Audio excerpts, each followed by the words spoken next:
Meu nome é Gerson Faldo, eu sou coordenador do Instituto Tecnológico em Micropaleontologia, aqui na Universidade do Vale do Rio dos Sinos, Unicinos, e sou coordenador do projeto Paleoclima. A investigação que estamos realizando na Antártica é para auxiliar a pesquisa no sentido de descobrir como evoluiu o Oceano Antártico e o Oceano Atlântico. O meu nome é Rodrigo Guerra, eu trabalho com micropaleontologia no Instituto Tecnológico de Micropaleontologia da Unicinos. Na Antártica, a gente trabalha bastante com pesquisa de campo. Como a gente não tem os laboratórios, a gente fica acampado na Antártica durante 2 meses e a gente realiza então toda a pesquisa que seria a coleta do material, seja os fósseis ou as rochas, que depois, posteriormente, a gente vai analisar no laboratório. Há 125 milhões de anos houve a ruptura entre Brasil e África, né? Com isso surgiram várias correntes no sentido norte-sul, sul-norte, que não havia até então na face da Terra. Isso provocou uma profunda mudança climática na Terra e o mesmo aconteceu 35 milhões de anos atrás na Antártica. Para trabalhar com paleontologia, principalmente, a gente precisa de locais onde a neve simplesmente não esteja acumulada no terreno, né? Senão a gente não vai conseguir visualizar o que a gente chama dos afloramentos de rocha, né?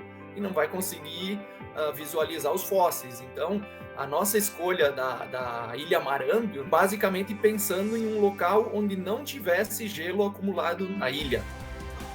O Oceano Atlântico ele é o oceano mais jovem da face da Terra. Ele tem por volta de 125 milhões de anos. A nossa pesquisa está centrada na investigação dos oceanos no passado geológico. A gente faz essa investigação trabalhando com os microfósseis e com as rochas que ocorrem na região antártica. Microfósseis são fragmentos ou pedaços de animais e plantas, né, que estão preservados nas rochas. A gente está trabalhando com pequenos fragmentos de até 1 milímetro de tamanho.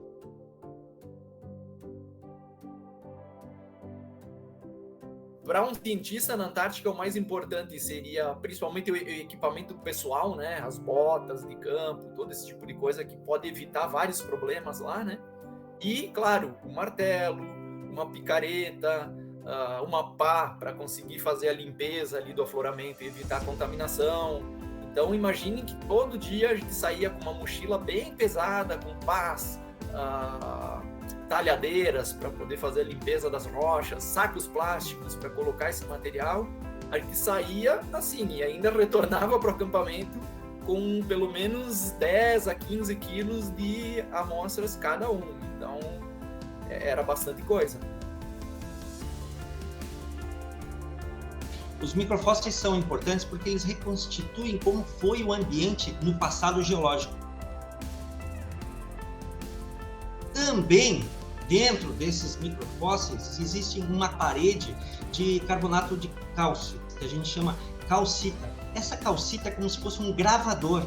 Ela grava quais eram as condições das águas, a temperatura, o ambiente, há 30, a 40, a 100, a 200 milhões de anos.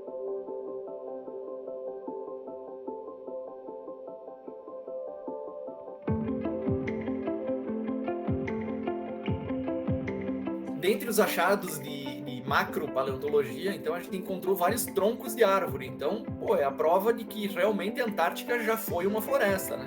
Quando se descobre uma folha fóssil, tenta-se investigar a respeito de qual seria a idade aproximada daquele extrato